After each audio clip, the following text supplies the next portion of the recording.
¿Cómo será la canción que vas a interpretar? ¿Qué canción es esa, el Fidio? Es un bolero, hemos hecho un disco de boleros y esto es un adelanto. Se trata del Pescador de Morenas. ¿El Pecador de Morenas, de mujeres Puesta. morenas? O... De mujeres ¿Por morenas, qué no. os llamáis los sabandeños?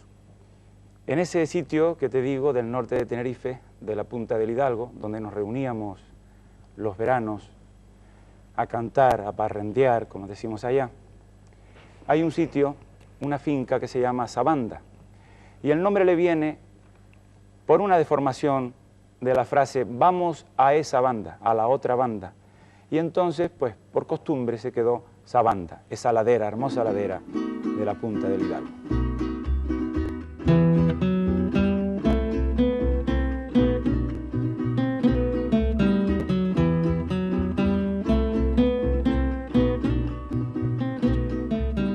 Estamos en la casa del Fidio Alonso Quintero.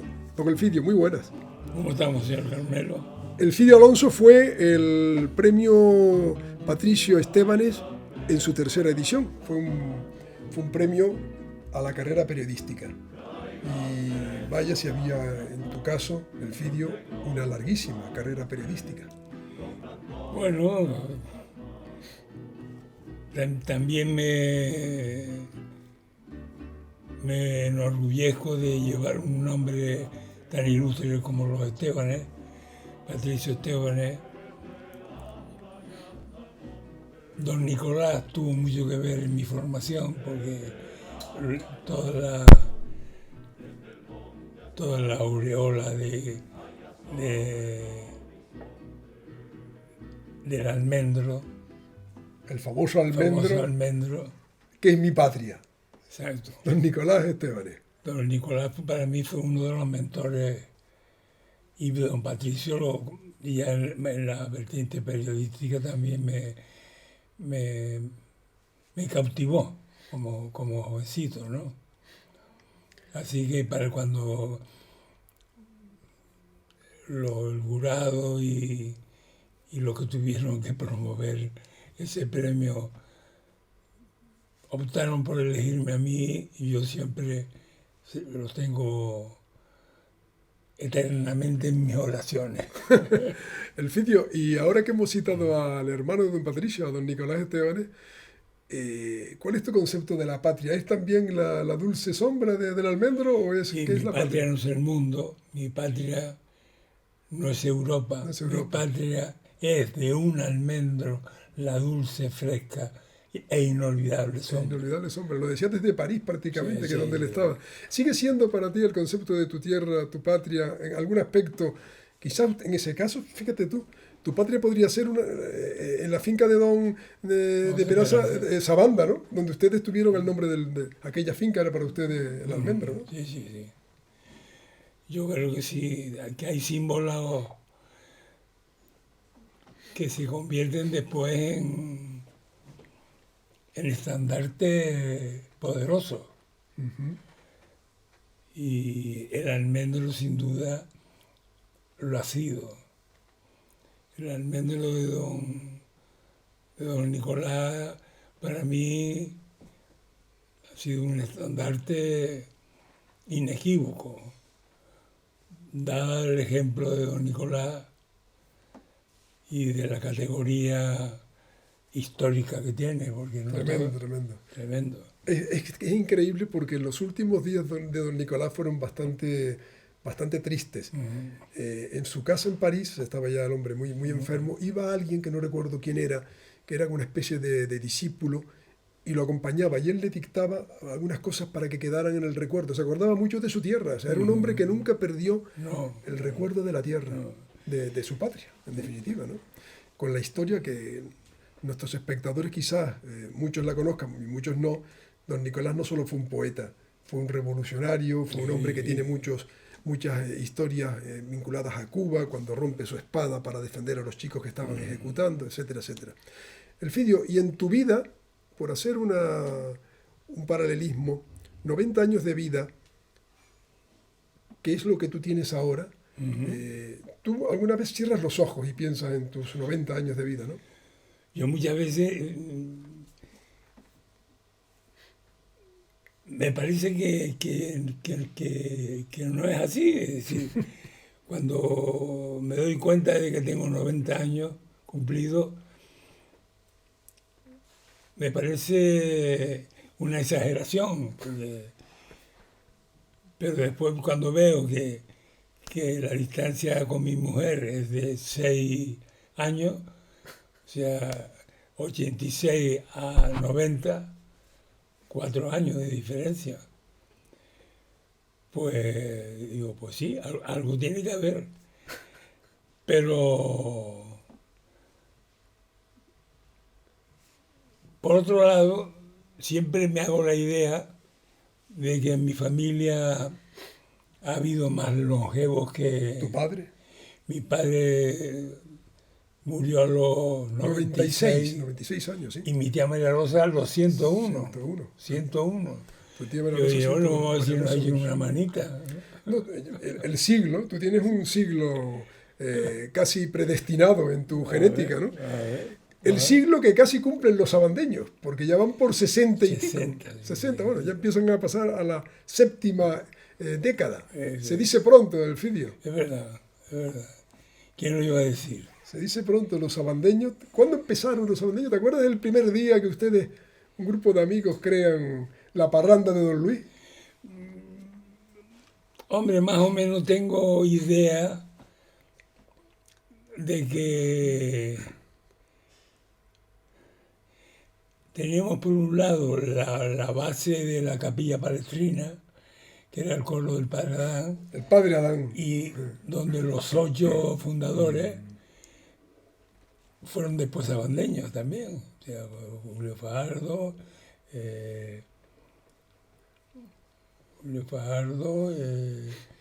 ¿El Orejas estaba ahí? No, el Orejas no era del coro.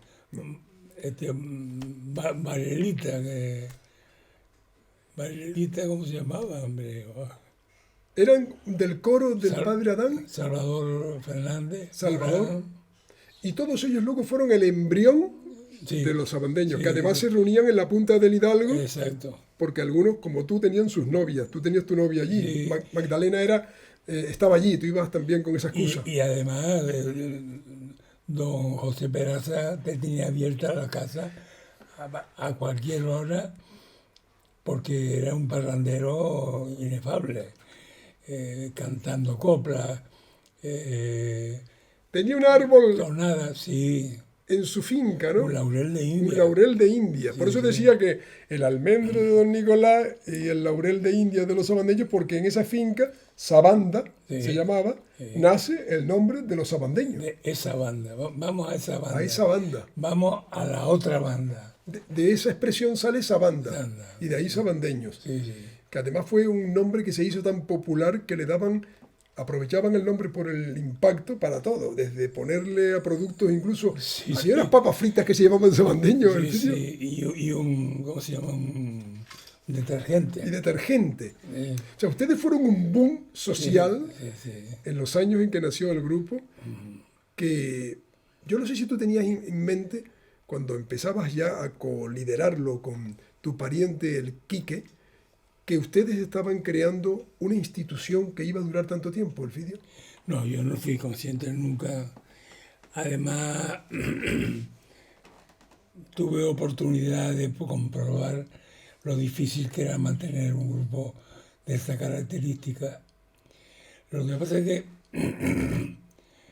se sumaron una serie de elementos de tener el coro del Padre Adán, por un lado, de ensayar en el sitio que era su casa por la noche, que además era un sitio equidistante de los domicilios nuestros. Por ejemplo, yo vivía en la calle Bencomo, a la altura del Padre Adán.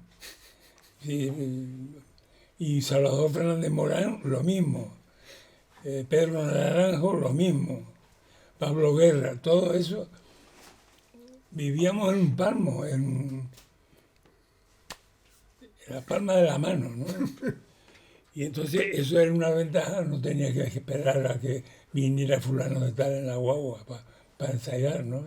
Pero tú acabas de decir que con el paso de los años comprobaste que era muy difícil mantener un grupo tan numeroso de 40 personas formando una agrupación.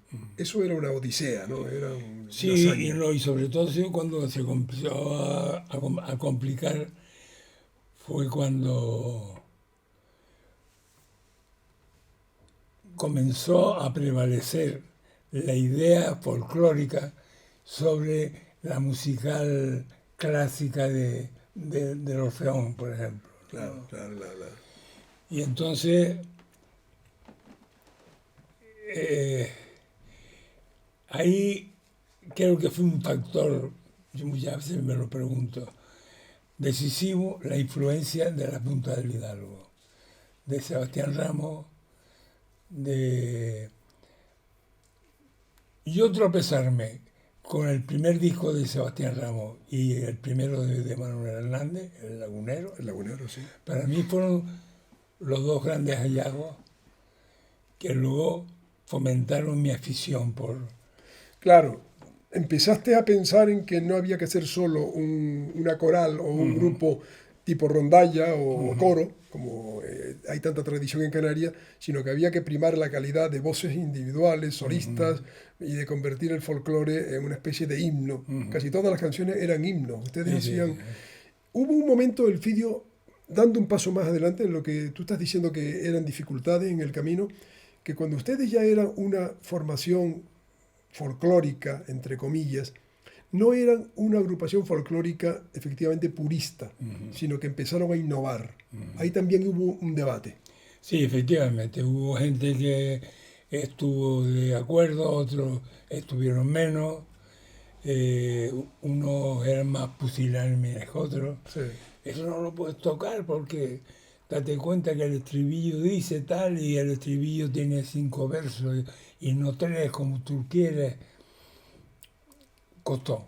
Hubo un debate. Un debate. Igual que hubo otro debate cuando ya se les ocurrió, que eso lo hablé también alguna vez con Julio Fajardo, y tú me lo habías comentado, cuando empezaron ustedes ya a dar el salto a América y empezaron a incorporar en las famosas antologías el cancionero latinoamericano. Claro. Ahí hubo debates de qué somos, un grupo canario, un grupo americano, otro debate. No, sí hubo un debate, pero menos contestado, Sí, menos contestado. porque nos dimos cuenta de que muchos de los géneros folclóricos no solo se cantaban en Canarias, sino se cantaban también en América. Claro. El caso de Santo Domingo, por ejemplo, Santo Domingo. Las malagueñas Las malagueñas. fuera. Y ya no digamos el cancionero cubano, que ya son ya Exacto. de ida y vuelta, Exacto. de Canarias a América, de América a Canarias. Sí, sí, nos dimos cuenta de que no estábamos solos. No, era natural que los sabandeños cantaran Sí, exacto. también temas latinoamericanos. Vamos a regresar al periodismo para preguntarte a propósito de esto. En América, las dictaduras americanas, las que se estaban produciendo pues, en todo el América del Sur, cuando el imperio americano quería que el patio trasero, la famosa doctrina Monroe, fuera controlado por ellos, empezaron a producirse dictaduras feas. En España estábamos en una dictadura y tú eras periodista. Elfidio, yo recuerdo que tú tenías... eras un periodista combativo dentro de una dictadura, que ahora la gente, pues como vivimos gracias a Dios en una democracia, no sabe los inconvenientes. Tenía secciones que hablaban diariamente de la actualidad en España e internacional. Era Piel de Toro, Al Filo de la Madrugada, que antes lo recordábamos antes de comenzar, y alguna vez decías cosas que te traían algún disgusto. Algún día incluso pensaron en hacerte un consejo de guerra. Y no sé si recuerdo que fue cuando tú copiaste lo que pasó en Francia con De Gaulle y recomendaste que pasara lo mismo con el Pardo en España. ¿Cómo fue esa anécdota, Elfidio? Pues más o menos como la estás contando tú. Yo no la recuerdo. Tú dijiste que se apague la luz también del Pardo. También, Algo así, también. porque se había acabado ya el tema en Francia. Sí, ¿Qué sí. pasaba aquí? ¿Y escapaste del Consejo de Guerra o qué pasó? Escapé e incluso hubo una persona que estaba empeñado en llevarme 13 veces. 13 veces. 13 veces comparecí yo, o medio comparecí, o Sí, sí, mi mujer es la que se lo sabe. Y finalmente lograste orillar aquello. Sí, Pero te costó un disgusto porque a ti se te pasó por la cabeza exiliarte, porque oiga, si me van a meter en la cárcel, Estuve a punto de coger el avión. carretera y manta. Sí. Claro, creo. Pero que incluso con los sabandeños tú eras un atrevido. En las presentaciones de las canciones Oh, claro. te pegabas tu meeting antes de empezar a cantar, Eso fue estando vivo Franco. Eso fue famoso. Los mítines míos. Claro, yo provenía ideológicamente de cantores como Raimón, comprometido. Albent, Albén, la cara Albén, la nueva canción. la nueva canción. También Joan Manuel Serrat. Serrat. Esos fueron nuestros ejemplos. Claro que eran cantores que siempre tenían un mensaje que ofrecerte, ¿no? Y ahí se puso la canción Protesta de moda, Sí, sí. una canción que prendió fácilmente en aspectos amplios de la juventud, sobre todo los más comprometidos, cuando ya los jóvenes comenzaban a despuntar sus inquietudes de tipo político o de tipo social. Entonces esa modalidad de canción les venía muy bien a ellos, siempre que tuvieran ese condicionante de compromiso personal con tu tierra y con tu sistema de gobierno también. Pues claro, aunque no sabíamos muy bien lo que era la democracia, Sí, todavía. pero era nuestro ideal, ¿no? Sí. Nuestro ideal, o actitudes políticas de tipo más extremas como el socialismo, el comunismo. Nuestro aprendizaje fue muy provechoso, pero también fue inevitable, porque o hacías eso o nunca hubiera salido del Beabá. Sí, era una manera de ir rompiendo poco a poco exacto. aquellas barreras, ¿no? Estaba acordándome de que en los orígenes de ustedes hubo un periodista importante en la memoria de todos los canarios que este año además se le dedica el año de las letras, que era Alfonso García Ramos. Sí. Alfonso fue el primero que a ustedes los presentó en el Ateneo, si no recuerdo mal.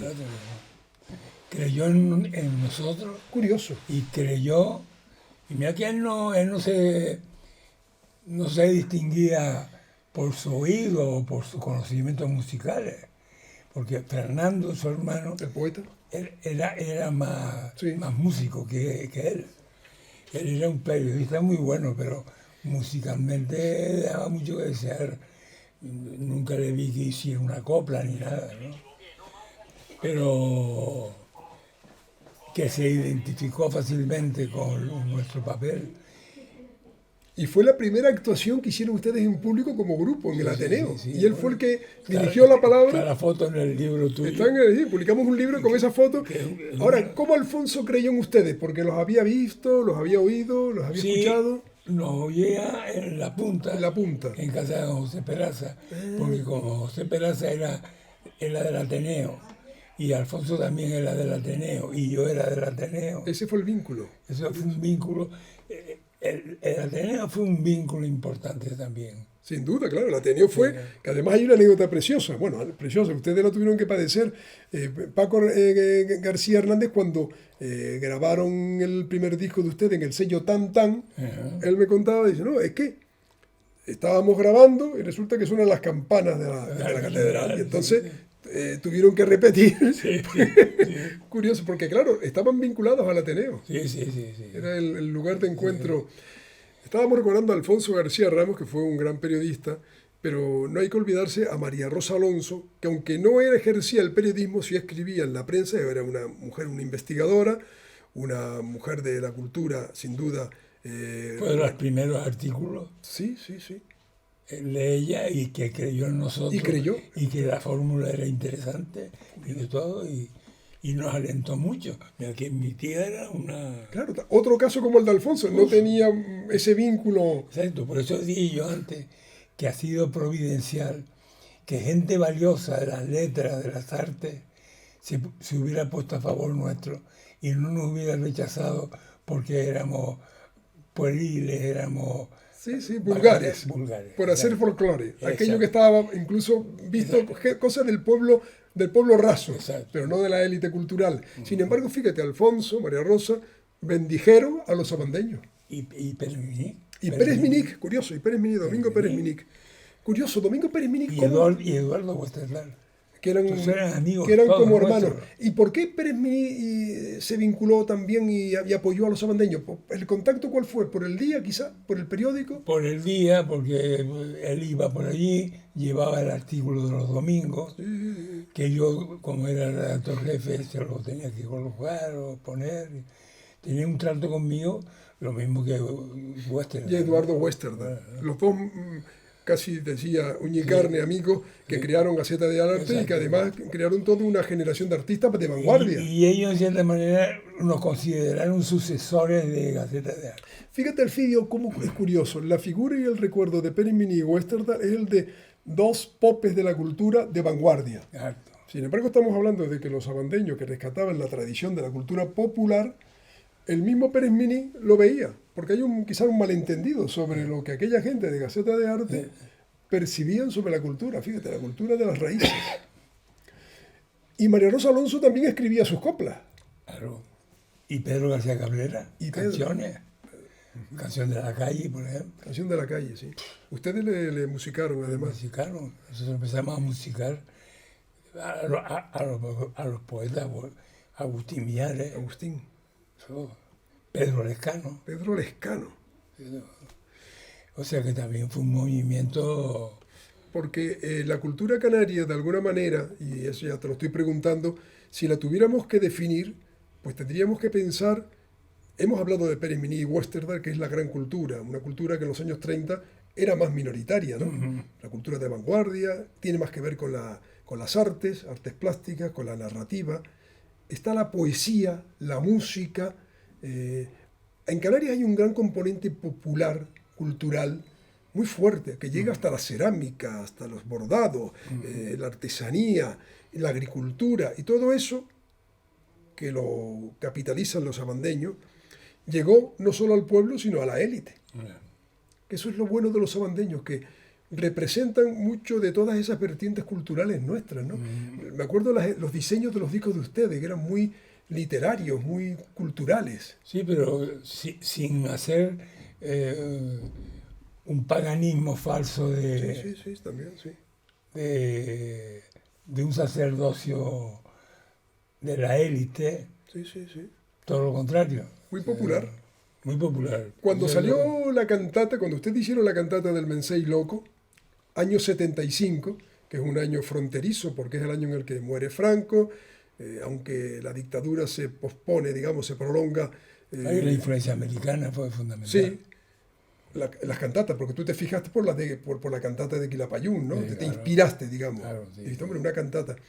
Pero concibieron una cantata formidable, porque con el texto de Gil Roldán, con la historia del guanche, Sí. con las bases musicales. las bases musicales. Porque están folías, están malagueñas, están saltonas. ¿Cómo te llegó el texto? ¿Cómo descubriste? Fue en una revista, creo, Espérides, me dijiste una En la vez. revista Pérdidas. ¿Cómo fue que leíste por casualidad Sí.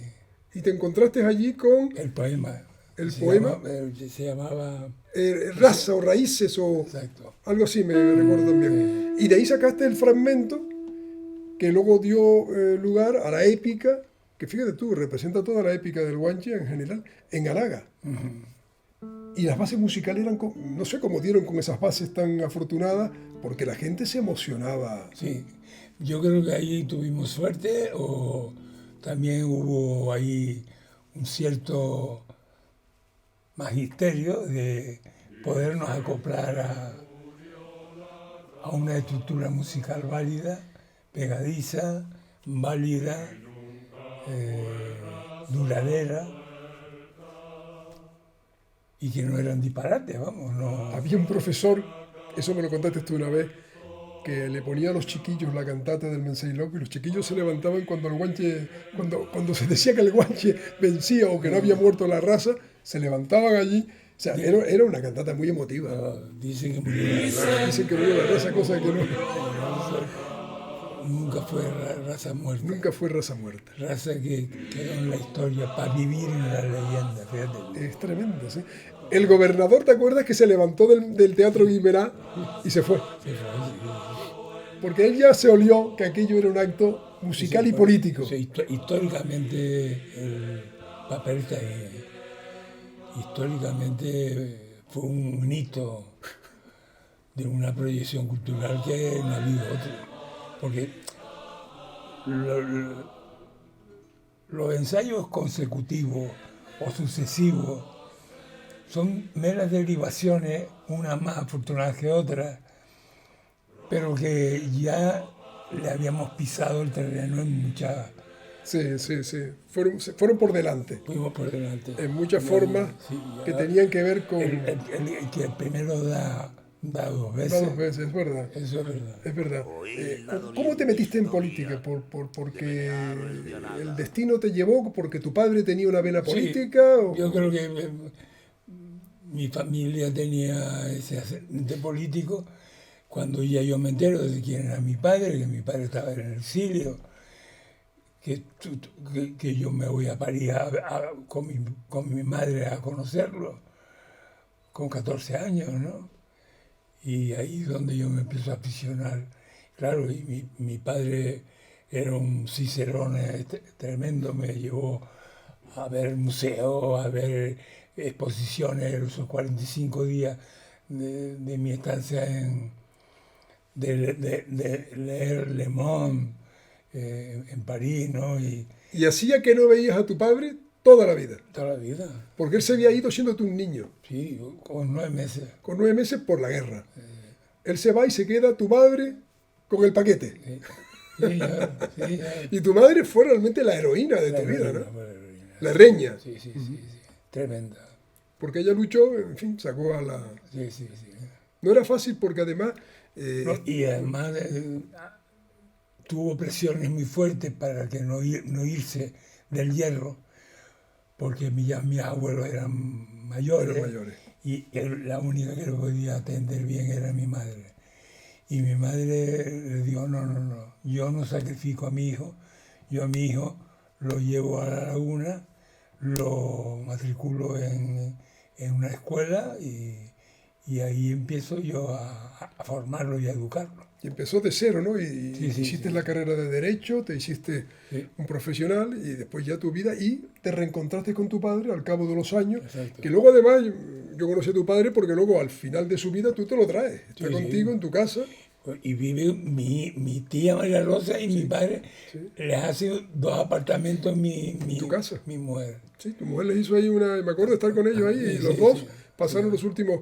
Entonces, por la vena de tu padre, que había sido diputado en la República, a ti te viene el comején de la política, ¿no? Y te metes, por tanto, y llegas a ser alcalde de La Laguna con la agrupación tinerfeña, que ya enseguida se convirtió en la AIC, la ATI, que se convirtió en AIC, y en Coalición Canaria. Y tú gobiernas durante una década en La Laguna, ¿no?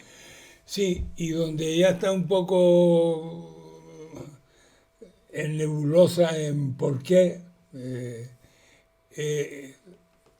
cómo surge en mí la vena nacionalista. Nacionalista, sí. Claro, tiene que estar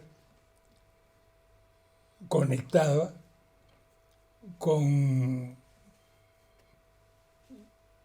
el folclore. Con el folclore, sí, puede Con ser. el folclore, con las señas de identidad Sí, la identidad canaria, que es la cultura popular, ¿no? Exacto. El folclore te lleva posiblemente de la mano a los ancestros, el guanche, la figura del guanche, y todo eso. Bueno, yo recuerdo efectivamente también cuando el nacionalismo canario explota a través de Cubillo en Argelia. Cubillo lo tenía fácil, decía, no, yo pongo los discos de los sabandeños y levanto enardezco a las masas, ¿no? Y todas las noches pinchaba música de los sabandeños, ¿no?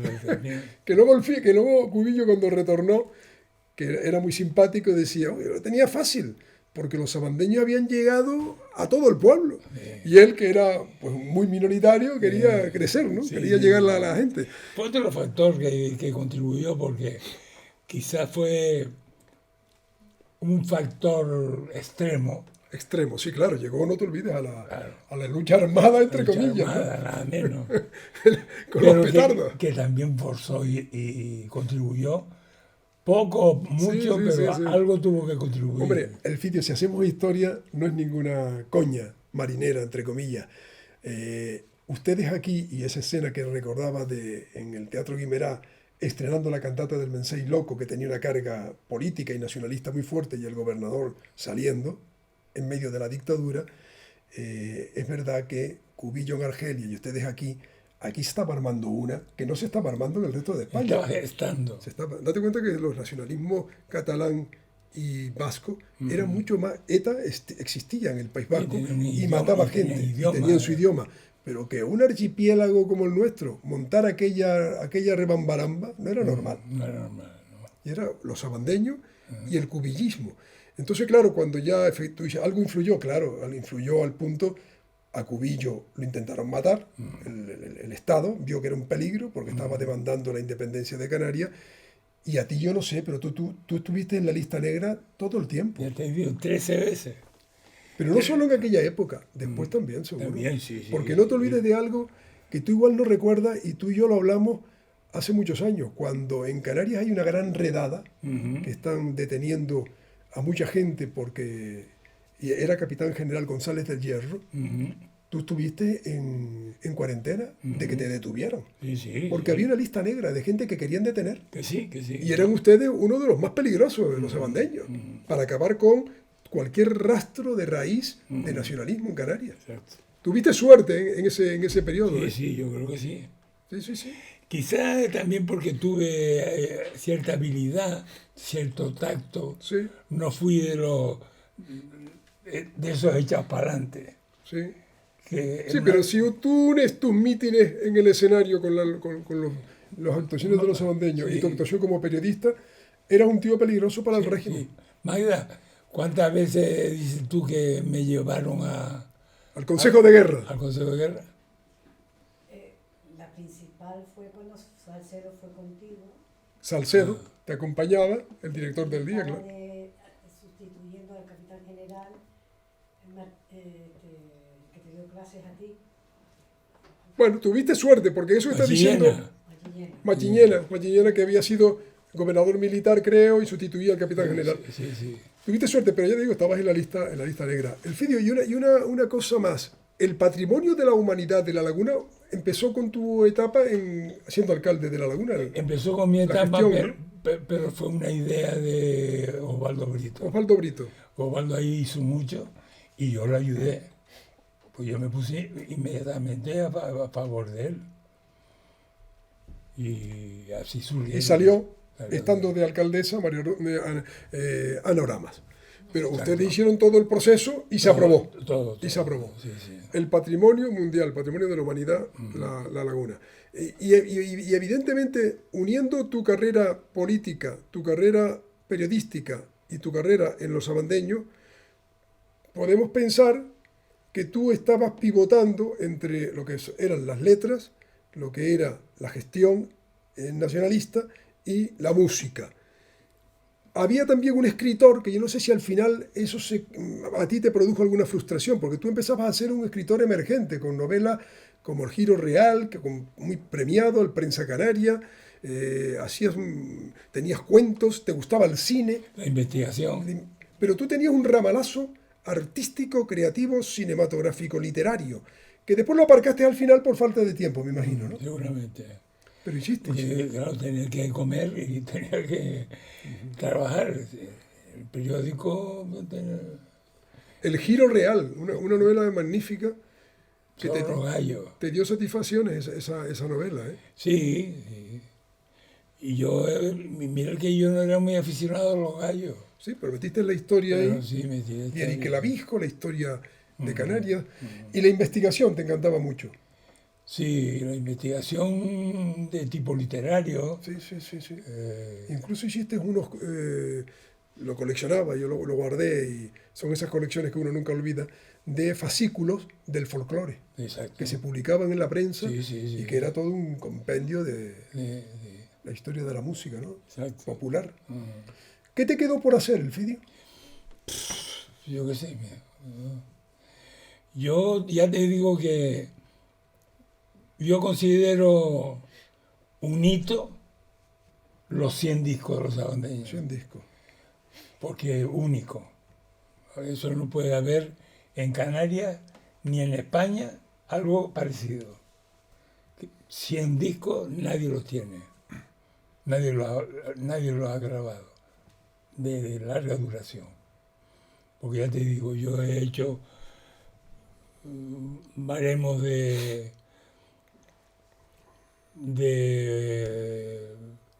Julio Iglesias, de Joaquín Sabina, de esos que tienen 50 o 60 discos y no llegan a la mitad.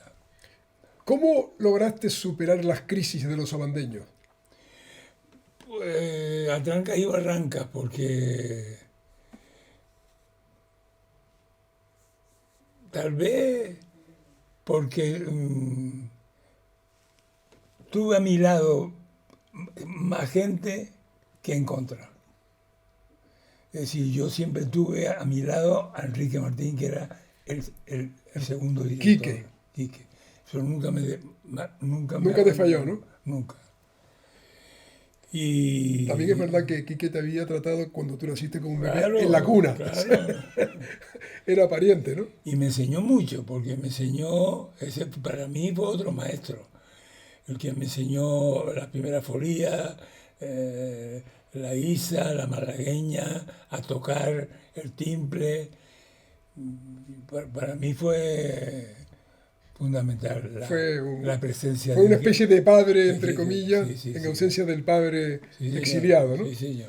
Y además te quiso mucho, estuvo siempre contigo hasta el final. Mucho. Y me respetó mucho y me hacía caso. Y te hacía caso. Porque claro, luego ustedes eran codirectores, pero tú eras el que mandaba. Y algo le dirías alguna vez a Quique. Sí, Quique, porque tal yo modernicé mucho el grupo en el sentido de las letras, de las coplas, y ahí ya deslicé la intención política. Y Quique ahí, digamos que lidió. Lidió porque compaginaba conmigo las ideas. Él era republicano, de izquierda, como yo. Y te ayudó también un poco a animarte, porque exacto. claro, no todo el grupo era de izquierda. No, que va. Y algunos decían, estas exposiciones que hace Elfidio antes de cantar son muy radicales, muy tal. Sí. Pero al final incluso a mí me gustó una cosa que tuviste ya posteriormente con la magnanimidad de decirle a todos los que se habían ido que las puertas seguían abiertas para regresar a casa, ¿no? Te lo dije. Sí, me acuerdo de eso. Te Me lo gustó. dije. Y la prueba es que los que se fueron, muchos me los encuentro todas las mañanas en la laguna. A Toto Arimani, al Fósforo, que eran mis amigos. Y me mostraban, o me han mostrado estos días, un afecto, un cariño y un respeto, que yo dije, coño, esto es una manera de que ellos están admitiendo que se equivocaron. Que querían volver, claro, no, es que lo que tú decías antes, es muy difícil una familia tan numerosa que no haya diferencias, que no haya enfrentamientos y crispaciones, ¿no? Pero bueno, el barco continuó flotando, que es lo importante, ¿no? A lo largo de 60 años. ¿Tú crees que los sabandeños durarán para siempre? ¿Serán eternos? Depende de los sucesores en estos momentos. Nosotros hemos procurado buscar la perdurabilidad del grupo basándonos en una figura que es la fundación. La fundación. En segundo lugar, teniendo nuestro domicilio, comprándolo, adquiriendo en propiedad esa casa, haciéndome con una buena biblioteca, con una buena discoteca que esté abierta para toda la gente que quiera entrar y copiar, con un estudio de grabación por si quieren alguna copia de algún disco nuestro que esté agotado o lo que sea. Es decir, las bases de que el grupo esté unido y que esté proyectado y no se anquilose, hemos intentado, yo al menos he procurado mantenerlo. Sí. Porque es la receta de que no perezca o que tarde mucho en perecer. Y buscar los nexos, las fidelidades en base a la consanguinidad. O sea, por eso te dije que tengo 2 nietos, tengo a mi hija de bibliotecaria. Magda es la bibliotecaria Fíjate. de la fundación, Y que es de carrera. y toca instrumentos. También ella toca, ¿no? Claro. Y los nietos. Bueno, uno bandurria, otro cineasta, y hasta mi bisnieto, estamos... Ahí hay un bisnieto que también Ahí es está aspirante, ¿no? en ciernes También, ¿no? que tiene un oído como un... Se nota, ¿no? Se nota desde sí. que nacen, ¿no? Sí. Que vienen con ese gen. Sí. El premio Príncipe de Asturias estuvo sobrevolando la cabeza de los sabandeños, que desde luego ha atesorado méritos más que suficientes para tenerlo, y que nunca es tarde, ¿no? Porque ustedes están siempre celebrando aniversario y con ahora tienen próximos discos, van... Sí. Hablabas antes de empezar que tienen 2 discos en 2 el discos horno, ¿no? tenemos grabados ya. De manera que, bueno, que sigue la producción de los Sí. 100 y pico discos. Y luego también estaba acordándome el Fidio de que de todo el mundo que ustedes han podido recrear en la música, Canarias, América, ustedes han ido in situ, siendo tantos, han viajado un montón por América, en la península. Ustedes tenían seguidores tunas. Hemos visitado 31 países. 31 países. 31 países. ¿Te acuerdas de Cosquín, cuando fueron a Cosquín? Sí. 31 países, que se dice pronto. Aquella vez en Cosquín, que era digamos la catedral de todos los cantautores latinoamericanos, que les costaba llegar allí. Ustedes entraron por la puerta grande, recuerdo que hicieron creo que 3 piezas. El presentador Julio Marvin los puso, la verdad que la gente con los pañuelos los recibieron, que fue una maravilla, ¿verdad? Tremendo, ¿verdad? Por eso también eso nos sirvió de acicate, de reclamo, de decir, estos niños están jugando limpios, no están por ellos solos, están por el folclore argentino, están mirando, por ejemplo, el malambo que tiene que ver con la seguidilla, en fin, montones de cosas. Están estudiando. Ustedes hacían se hacían Cuba, investigar el folclore y llegar... Ortiz era aquel cubano que hacía investigar las raíces. Don Fernando. Fernando Ortiz. Descubrir las raíces de la cultura musical que tienen que ver con la personalidad de un pueblo. ¿Tú tienes claro cómo somos, si tuviéramos que decirle al mundo, cuando alguien nos pregunte de fuera, cómo somos los canarios? ¿Tienes claro cómo somos? ¿Qué nos distingue? ¿Qué nos caracteriza? Yo echaría mano a alguna copla. Una copla. Soy canario y en mi cuna siempre canté el arrorró, porque mi madre murió y no me acuerdo cómo termina. Pero tiene que ver con el origen, ¿no? Sí, Con la sí. cuna, con el arrorró. Soy canario y en mi cuna he cantado el arrorró porque mi madre murió, no me acuerdo. Bien, pero queda así, tú irías a la familia. O sea, el canario es un producto de la madre, de la tierra, tiene muy arraigadas esos pilares, ¿no? Esos cimientos de pueblo, ¿no? Por eso ustedes hacen folclore, ¿no? Sí, el que crea en el mestizaje, en la mezcla, que puro no hay nada, todo es una mezcla desde tiempos inmemoriales. La salea que se puso el guanche es tan válida como el babero de cualquier peninsular, da igual, o americano. Y cuando dijiste arrorró, ¿sabes en lo que me acordé, no? El himno nuestro es un arrorró. Ustedes defendían siempre el pasodoble Islas Canarias, que no cabe duda de que era un pasodoble que habíamos convertido en un himno, ¿no? Claro, claro. La prueba es que hoy ya es un disparate y todo el mundo, el arrorró, el pasodoble Islas Canarias, aunque tampoco nos hemos empeñado mucho en considerarlo oficialmente el himno de Canarias, porque eso, y además como hay otros intereses y hay otras cosas. Elfidio, tú me contaste que una vez en un hotel en América, un músico tocó un pasodoble y tú te diste cuenta que esa era la seña musical de identidad del canario, ¿no? Sí, verdad. Estaba allí y dice, no, voy a tocarles una pieza canaria, se toca un pasodoble y las Canarias. Sí. Aquí, no sé dónde estaban ustedes en América. Sí. Elfidio, estamos ya un poco terminando, ¿no? La recta final de esta entrevista, de este diálogo con nuestro invitado por ser premio Patricio Estebanes, de los primeros de la Asociación de Periodistas de Tenerife, que es un premio que homenajea, reconoce toda una trayectoria periodística, porque Elfidio, que estudió Derecho pero no ejerció, hizo periodismo y ejerció, y luego aunque estuvo haciendo todo esto que hemos contado de vida sabandeña, era haciendo periodismo al mismo tiempo, y cuando hiciste política, algún que otro artículo seguías publicando, y luego seguiste publicando. O sea, tú te consideras realmente fundamentalmente un periodista sine qua non, ¿no?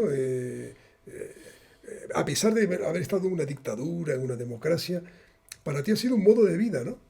Sí, vamos, yo he procurado ser sui generis. Sí. A mi estilo, no tenía a quien imitar ni quien copiar, porque ya dije, no pertenecía a ningún partido político, ni era comunista, ni era socialista. El sentimiento nacionalista me surgió a posteriori, cuando ya, claro, pasa Cubillo, el ejemplo catalán te llama la atención, lo mismo que incluso los gallegos, que también tenían su nacionalismo muy arraigado. Los andaluces quizá menos, pero el más arraigado eran esos, y el canario, sí. Exacto.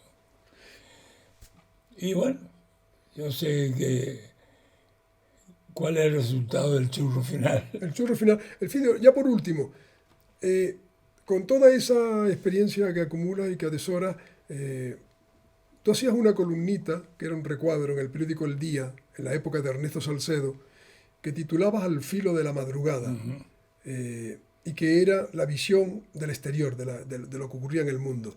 Y esa noche, lo hacías por la noche. Esa noche yo era el redactor jefe de cierre y cogía la noticia más destacada del día, y entonces, sin apenas materiales que mover ni nada, yo hacía una postilla, un comentario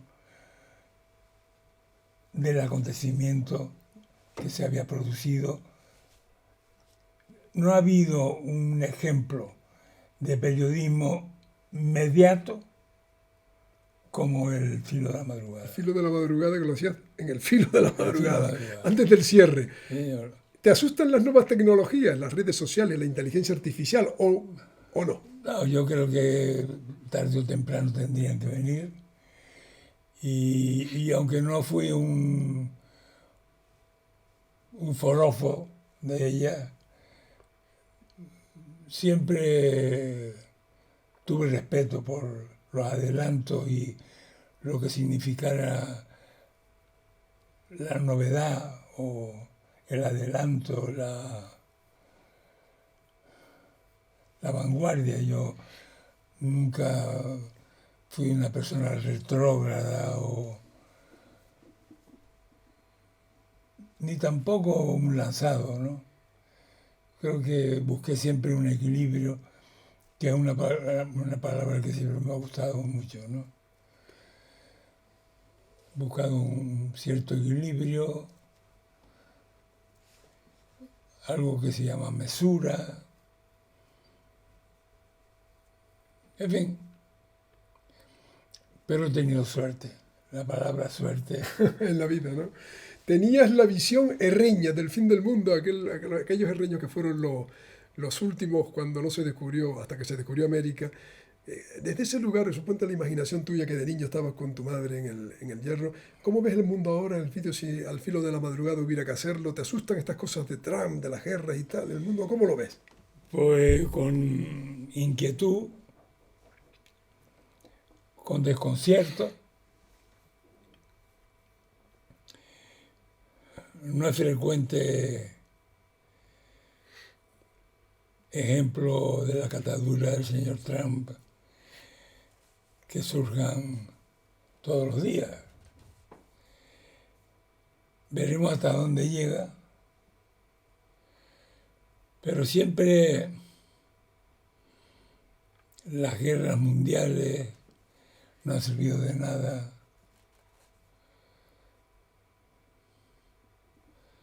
Han dejado mucho que desear, han sido contraproducentes, no han supuesto una mejoría sustancial para mejorar el estatus de la especie humana. Y entonces soy una persona más predispuesta a guardar un cierto recato y no disponer de algo que siempre me ha fastidiado mucho, que es el aventurerismo. Si yo no estoy seguro de una cosa, mejor es estarse quieto o callado. Si no estoy seguro. O sea, no soy partidario del aventurerismo. Y sobre todo si los hechos después te dan la razón, porque supiste preservarte, porque procuraste nadar y guardar la ropa. Todos esos viejos refranes que a mí muchas veces me sirven de mucho, porque soy muy partidario de ellos. Refranes son pozos de sabiduría de nuestros mayores, casi todos, demostrados, probados y casi siempre necesarios. Entonces, son verdades elementales, no sé si muy profundas desde el punto de vista filosófico, estoy seguro que no, pero están hechas a mi manera, porque otra de las cosas que estoy enamorado es de la criatura humana, de la persona, del ejemplar humano, siempre que reúna unas condiciones óptimas y que haga honor a esa condición de ser humano. Pues amigo, a seguir con esa salud y a seguir cumpliendo años y a vivir una vida como la que vive, intensamente dedicado a la curiosidad de lo que ocurre en el mundo. Un abrazo muy fuerte, Elfidio. Muchas gracias. Hasta siempre, amigo. Tú sabes dónde tienes tu casa también. Igualmente, amigo. Y un amigo para toda la vida. Y enhorabuena al premio que te dieron en el año 2017. Qué bueno. Patricio Teori. Qué Un bueno. abrazo, amigo. Y además nada menos que el nombre de don Patricio.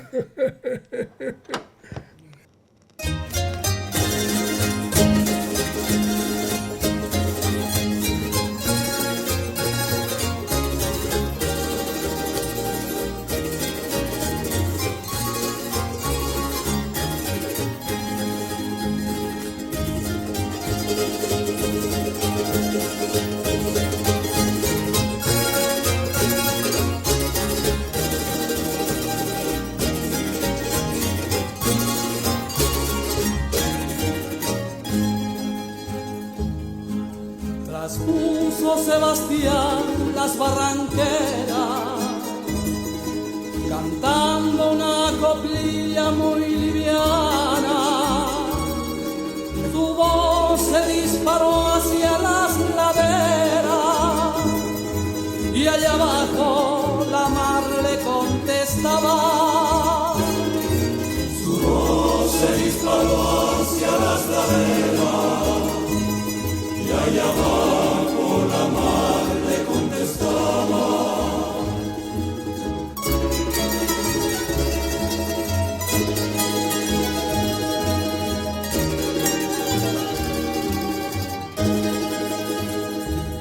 Entre las curvas